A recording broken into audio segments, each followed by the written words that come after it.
When electricity flows through the tiny wire inside, it gets super hot and starts to glow.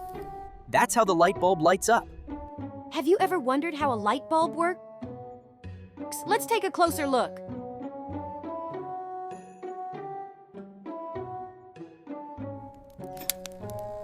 Inside the bulb, there's a tiny wire called a filament. That's where the magic happens.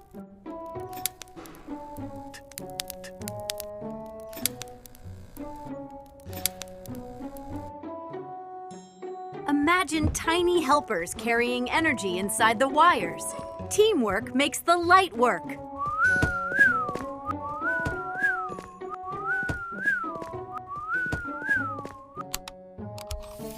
When you plug it in, electricity travels through the wires like little glowing travelers.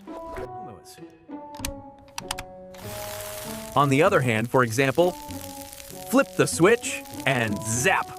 The filament gets really hot, so hot that it starts to glow.